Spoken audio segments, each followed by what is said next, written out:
Assalamualaikum warahmatullahi wabarakatuh. Alhamdulillah wa syukru ala ni'amillah amma ba'du. Pendengar dan pemirsa dimanapun Anda berada, bahagia sekali kita jumpa kembali di Mutiara Pagi RRI Bandung. Pagi hari ini Anda ditemani Ustazah Dr. Haza Dedekania SHI MH. Beliau adalah komisioner KPID dan dosen UIN Sunan Gunung Jati Bandung, juga sekaligus pimpinan Pondok Pesantren Husnul Khotimah Parakan Muncang Bandung. Baik pendengar, pagi hari ini Bu Ustazah akan memberikan ilmu buat kita seperti apa keutamaan bulan Ramadan. Silakan Bu Ustazah. Bismillahirrahmanirrahim. Assalamualaikum warahmatullahi wabarakatuh. Alhamdulillahirabbil alamin wa bihi nasta'inu ala umuri dunya waddin. Assalatu wassalamu ala asyrafil anbiya'i wal mursalin wa ala alihi wa ashabihi ajma'in amma ba'd. Puji syukur kita kehadirat Allah Subhanahu wa taala pagi hari ini. Para pemirsa pendengar RRI dimanapun berada, kita dipertemukan kembali di acara Mutiara Pagi ini. Mudah-mudahan Allah senantiasa memberikan rahmat, hidayah dan juga maghfirah, ampunan kepada kita semua. Salawat beserta salam semoga tetap tercurah limpahkan kepada junjungan kita semua Nabi Muhammad SAW, kepada keluarganya, para sahabatnya, para pengikutnya ya, dan seluruh umat Islam sampai hari akhir nanti. Para pemirsa pendengar RRI dimanapun berada, pagi hari ini kita akan membahas ya, lanjutan pembahasan kita sebelumnya ya, yakni berkaitan dengan keutamaan di bulan Ramadan. Jadi di bulan Ramadan kita sebagai umat Islam ya harus senantiasa menjaga diri dari perbuatan-perbuatan yang dilarang oleh Allah, dan kita harus bersiap diri ya. Marhaban ya Ramadan, berarti kita harus bersiap diri untuk ya melaksanakan ibadah kepada Allah selama bulan Ramadan. Dan sejatinya bahwa syiar agama di bulan Ramadan itu harus kita jaga dan harus kita agungkan. Di dalam suatu hadis disebutkan, man fariha bidukhuli Ramadan harramallahu jasadahu 'alan niran. Jadi apa? Siapa yang artinya siapa yang bergembira dengan masuknya bulan Ramadan, maka Allah akan mengharamkan jasadnya masuk neraka. Maksudnya bagaimana?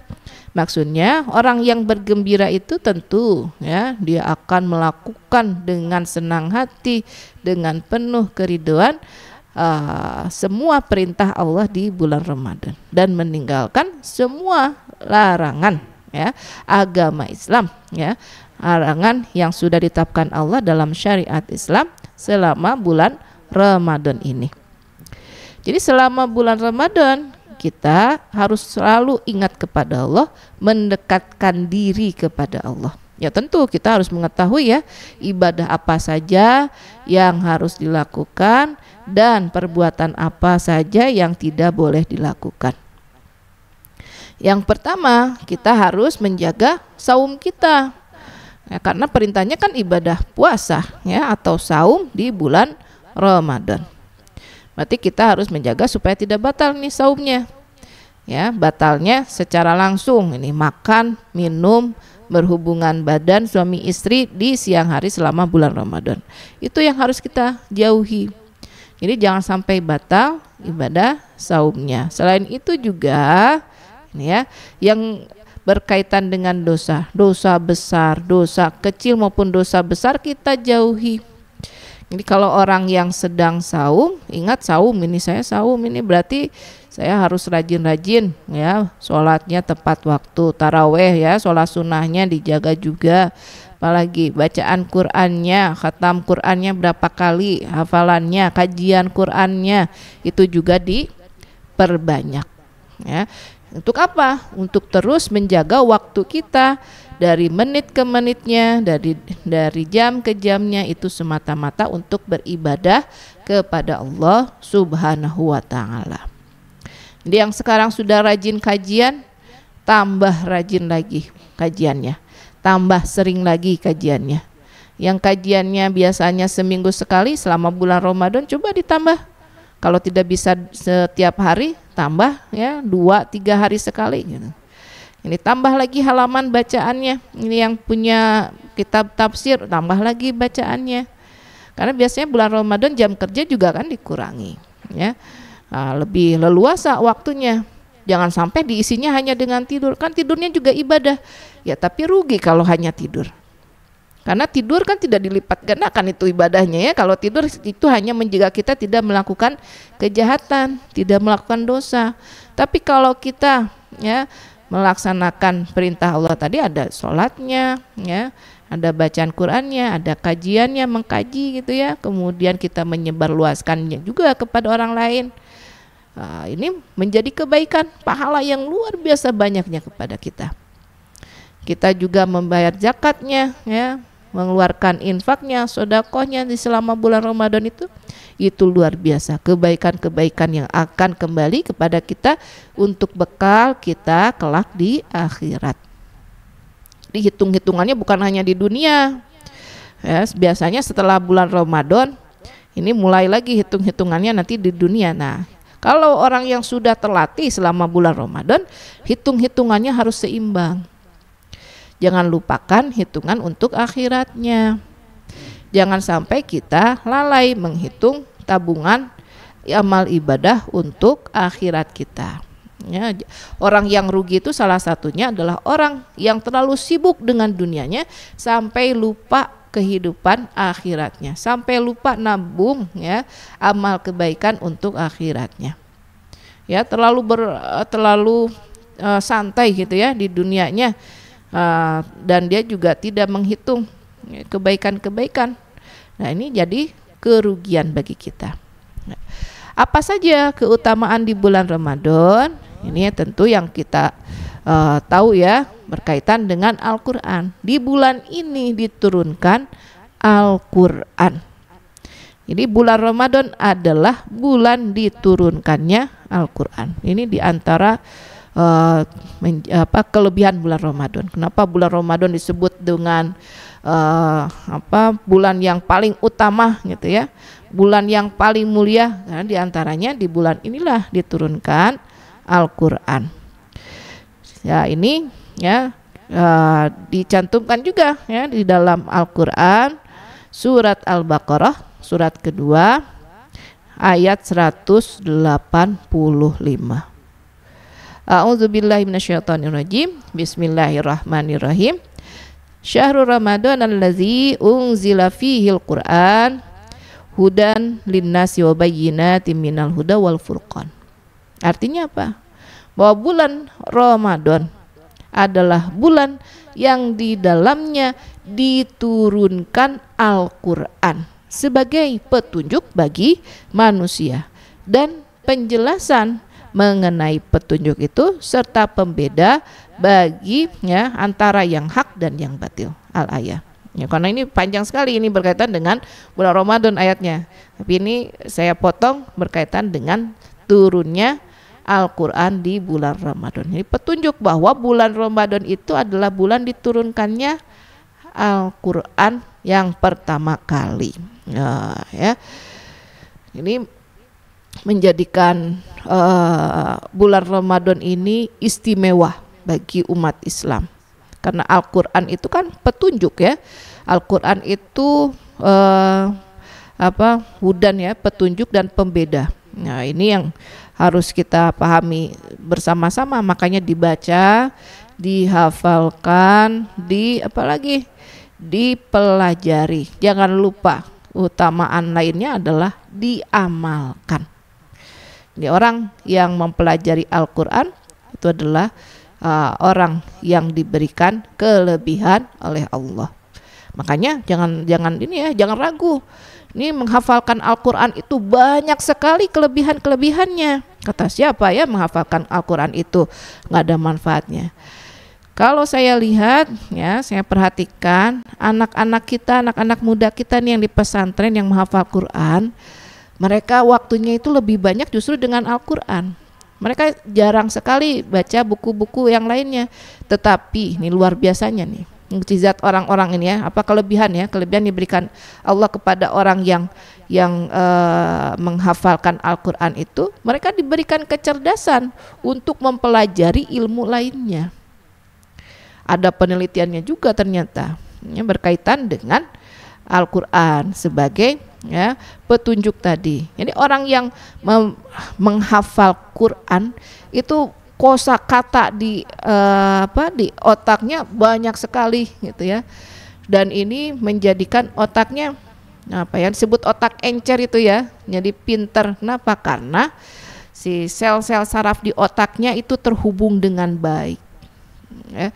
Dan Al-Quran, setiap bacaan yang kita lantunkan itu bukan hanya menimbulkan pahala bagi kita, tapi juga ini menghidupkan sel-sel saraf kita ya, yang ada di otak. Makanya orang yang menghafalkan Quran sampai tua dan bahkan sampai meninggal dunia, dia tidak akan pikun.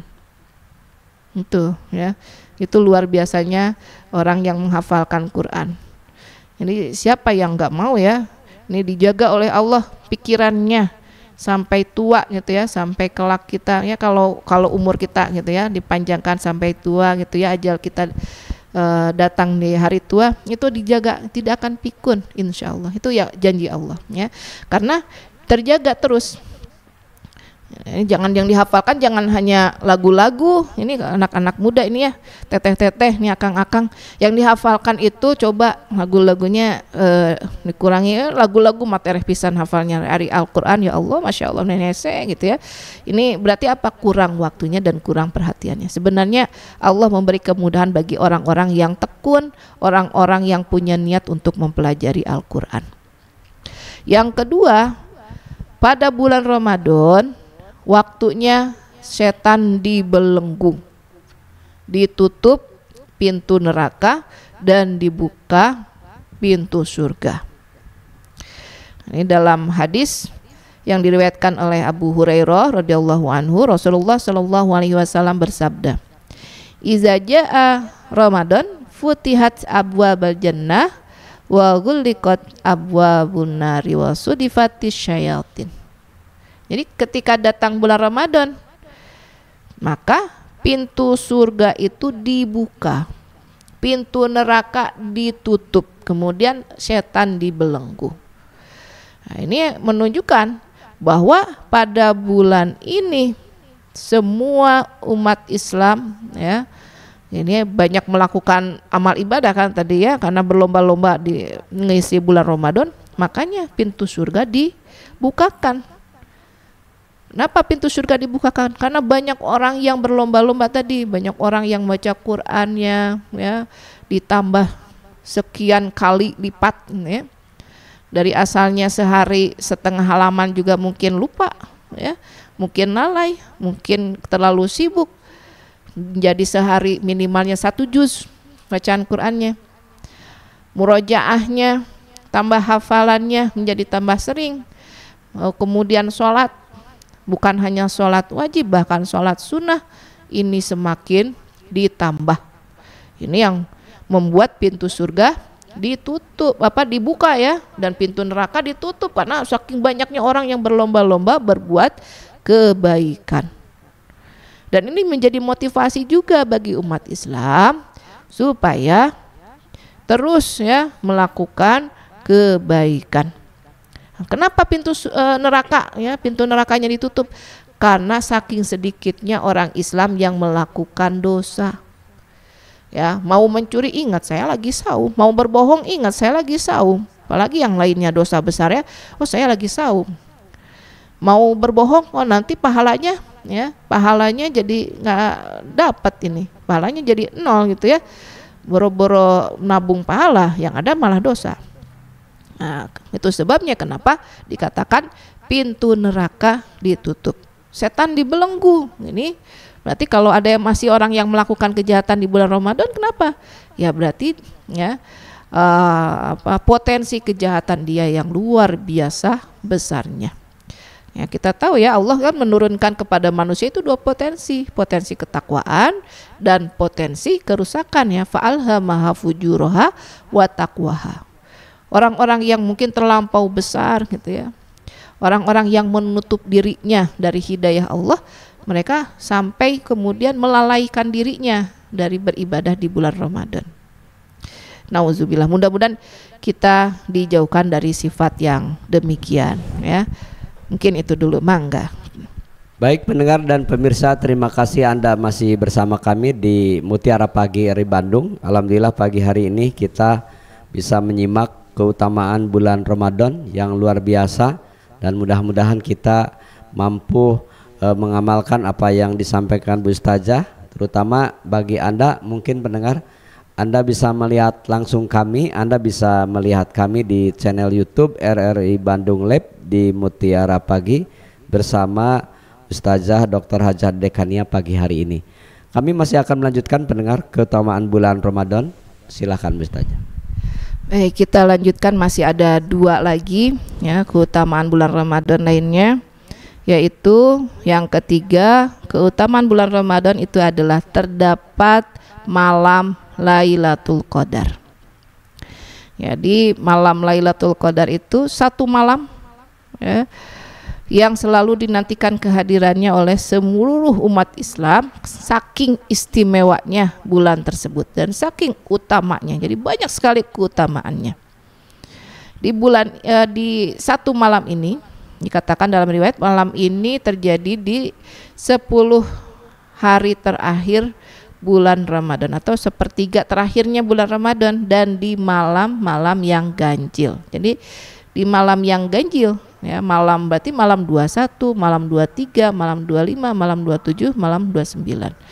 Itu yang bisa ya, salah satu malam itulah kemungkinan diturunkannya malam Lailatul Qadar. Ini dalam surat Al-Qadar, ini sudah jelas di surat Al-Qadar ya. Ini ayat 1 sampai 5. Allah berfirman, A'udzubillahi minasyaitonirrajim. Bismillahirrahmanirrahim. Inna anzalnahu fi lailatul qadr. Wa ma adraka ma lailatul qadr. Lailatul qadri khairum min alfi syahr. Tanazzalul malaikatu warruhum fiha biizni rabbihim min kulli amr. Salamun hiya hatta matla'il fajr. Inna anzalnahu fi lailatul qadr. Sesungguhnya kami telah menurunkan Al-Qur'an pada malam kemuliaan. Kemudian ayat keduanya, wa ma adraka ma lailatul qadr. Dan tahukah kamu apa itu malam kemuliaan? Lailatul qadri khairum min alfi syahr. Malam kemuliaan itu lebih baik daripada 1000 bulan. Khairun ya, itu lebih baik dari 1000 bulan. Tanazzalul malaikatu warruhu fiha biizni rabbihim min kulli amr. Pada malam itu malaikat tur, dan kemudian siapa? Malaikat Jibril warruh ya. Malaikat Jibril turun atas izin Allah, atas izin Rabbnya, untuk mengatur segala urusan. Salamun hiya hatta matla'il fajr. Jadi arti dari malam Lailatul Qadar ya, Al-Qadar itu kemuliaan, pengagungan, ketetapan atau keputusan. Kenapa dinamakan demikian? Karena Allah menakdirkan di malam tersebut apa yang terjadi ya, dan juga memberikan hikmah yang luar biasa besarnya di malam itu, yaitu apa? Lailatul Qadri khairum min alfi syahr. Bahwa satu malam itu lebih unggul daripada 1000 bulan. Nah, ini yang harus kita ingat-ingat selalu. Makanya berburu Lailatul Qadar ya, teman-teman para pemirsa, pendengar RRI dimanapun berada. Ketika Ramadan tiba ya, dan terutama di sepertiga akhir Ramadan, harus tambah lagi semangatnya, karena kita berburu malam Lailatul Qadar ini. Kita ingin mendapatkan rahmat, Kita ingin mendapatkan ampunan, mendapatkan pahala yang luar biasa besarnya, bahkan sampai lebih dari 1000 bulan. Jadi ibadah di malam Lailatul Qadar itu ya, pahalanya melebihi pahala ibadah 1000 bulan. Lebih ya, lebih dari 1000 bulan. Ingat, bukan sama dengan 1000 bulan, tapi lebih dari 1000 bulan ya. Kalau lebih dari 1000 bulan ya, 1000 bulan itu perkiraan kalau tahunnya berarti sekitar 83 tahun. Umur kita ya rata-rata ya, Rasulullah saja umurnya di usianya di 63 tahun. Ini kalau sekarang usia sudah 40 ya, 40 lebih atau kurang, berarti ya sebentar lagi siap-siap. Ya, berapa jumlah ibadah kita ini selama usia kita? Nih hitung-hitungan juga nih adik-adik nih ya, Kang Tetehnya kalau di usianya 25, kira-kira ibadahnya sudah berapa tahun itu? Dari usia 25 tahun itu berapa? Apakah usianya di setengahnya? Ya mungkin enggak ya, setengahnya mungkin untuk istirahat, itu untuk tidur. Nanti dari 25 12 tahun ya. 12 tahun berapa waktunya untuk ibadah? Ya jangan kemudian pesimis, hanya 2 tahun. Ya, kita yakinkan, tadi kan segala sesuatunya kita niatkan ibadah.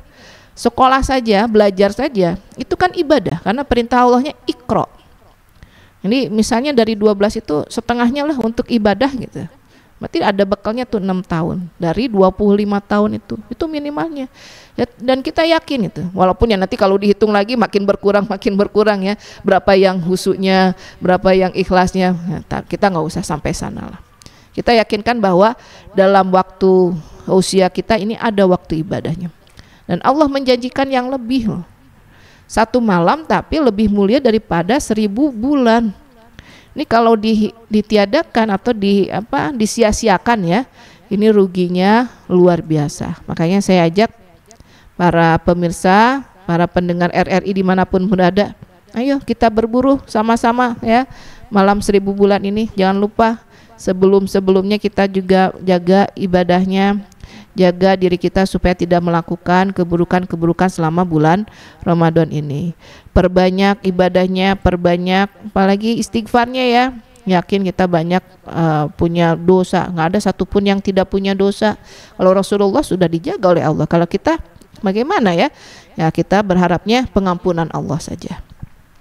Kemudian yang keempat, di bulan ini bulan terkabulnya doa ya. Jadi ketika orang berdoa di bulan Ramadan, maka doanya ini tidak tertolak. Jadi ada dalam hadis 3 orang yang doanya tidak tertolak, yaitu orang yang saum, orang yang puasa sampai dia berbuka, kemudian seorang pemimpin yang adil, dan orang yang dizolimi. Itu yang disebutkan pertama kali adalah orang yang berpuasa sampai dia berbuka. Jadi jangan sia-siakan ketika kita saum ya, sepanjang kita saum dari terbit fajar ya, dari mulai setelah sahur, setelah imsak itu ya, sampai kita iftar berbuka di waktunya maghrib, itu sepanjang saum kita terus-menerus berdoa, memohon kebaikan-kebaikan, memohon kemurahan Allah Subhanahu wa taala. Kita memohon kebaikan saja, memohon juga kemudahan dalam menjalani kehidupan kita, memohon kemudahan juga supaya kita beribadah dengan tenang, supaya kita bisa beribadah dengan penuh kesenangan. Jadi yang senang-senangnya itu bukan hanya senang-senang tentang dunianya, tapi kita mohon Allah ini mudahkan, nyamankan kalau kita beribadah. Sholatnya kita mohon husukkan ya Allah ya. Kemudian bacaan Qur'annya kita mohon mudahkan ini ya, ringankan bacaan Qur'annya. Dan kemudian hafalannya juga kita mohon mudahkan, dan kemudian beri ingatan tentang Al-Qur'an ya, hafalannya dengan baik kepada Allah. Ini terus yang kita mintakan kepada Allah, dan kita mohon ya, selalu kita mohon senantiasa ya, kita berharap ampunan dari Allah Subhanahu wa taala ya. Itu yang harus kita jaga ya, para pemirsa, para pendengar RRI dimanapun berada, bahwa seorang yang berpuasa ini merupakan salah satu dari 3 kelompok yang doanya tidak tertolak. Sehingga ketika kita saum di bulan Ramadan, ingat untuk selalu terus berdoa, memohon kebaikan dan juga memohon ampunan dari Allah Subhanahu wa taala. Mungkin itu yang bisa saya sampaikan berkaitan dengan keutamaan di bulan Ramadan. Mari kita sambut bulan Ramadan ya dengan penuh kebahagiaan dan juga penuh perasaan sukacita. Mohon maaf atas segala kekurangannya. Billahi taufik wal hidayah. Assalamualaikum warahmatullahi wabarakatuh. Assalamualaikum warahmatullahi wabarakatuh. Demikian pendengar, telah kita simak bersama keutamaan bulan Ramadan, begitu luar biasa dan begitu banyak. Mudah-mudahan kita mampu memanfaatkan bulan Ramadan ini dengan ibadah yang maksimal, dan kita berharap pada akhirnya kita termasuk orang yang mutakin. Sampai di sini jumpa kita di Mutiara Pagi hari ini. Mewakili kerabat kerja yang bertugas atas minta sholihin pamit undur diri. Subhanakallahumma bihamdika asyhadu an la ilaha illa anta astaghfiruka wa atubu ilaik. Wassalamualaikum warahmatullahi wabarakatuh.